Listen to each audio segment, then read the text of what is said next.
जय गुरुदेव, जय माँ गायत्री। आज हम जानेंगे ईश्वर की सच्ची भक्ति क्या है और वास्तव में वो हमसे क्या चाहते हैं। ईश्वर हमसे कहते हैं तुम मुझे प्रभु कहते हो, मुझे प्यार करते हो, मुझे श्रेष्ठ मानते हो और मेरे लिए सब कुछ समर्पण करना चाहते हो, सो ठीक है। परमार्थ बुद्धि से जो कुछ भी किया जाता है, जिस किसी के लिए भी किया जाता है, वह लौटकर उस करने वाले के पास ही पहुंचता है। तुम्हारी यह आकांक्षा वस्तुतः अपने आप को प्यार करने, श्रेष्ठ मानने और आत्मा में समाने, आत्मसमर्पण करने के रूप में ही विकसित होगी।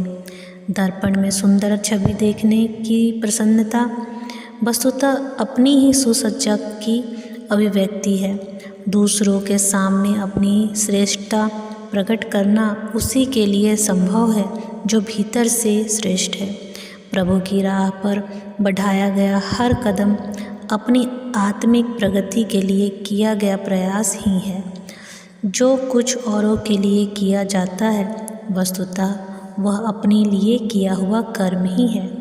दूसरों के साथ अन्यथा अन्याय करना अपने साथ ही अन्याय करना है। हम अपने अतिरिक्त और किसी को नहीं ठग सकते। दूसरों के प्रति असज्जनता बरतना अपने आप के साथ ही दुर्व्यवहार किया जाता है। दूसरों को प्रसन्न करना अपने आप को प्रसन्न करने का ही क्रियाकलाप है। ईश्वर रूठा हुआ नहीं है कि उसे मनाने की मनुहार करनी पड़े।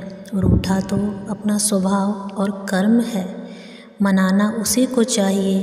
अपने आप से ही प्रार्थना करें कि कुचाल छोड़े, मन को मना लिया, आत्मा को उठा लिया, तो समझना चाहिए कि ईश्वर की प्रार्थना सफल हो गई और उनका अनुग्रह उपलब्ध हो गया। गिरे हुए को उठाना, पिछड़े हुए को आगे बढ़ाना, भूले को राह बताना और जो अशांत हो रहा है उसे शांतिदायक स्थान पर पहुंचा देना, यह वस्तुतः ईश्वर की सेवा ही है। जब हम दुखी और दरिद्र हों देखकर व्यतीत होते हैं और मलिनता को स्वच्छता में बदलने के लिए बढ़ते हैं, तो समझना चाहिए कि यह कृत्य ईश्वर के लिए, उसकी प्रार्थना के लिए किए जा रहे हैं। दूसरों की सेवा सहायता अपनी ही सेवा सहायता है। वे है जो प्रभु के जीवन के कण कण में घुला लेने के लिए बेचैन है।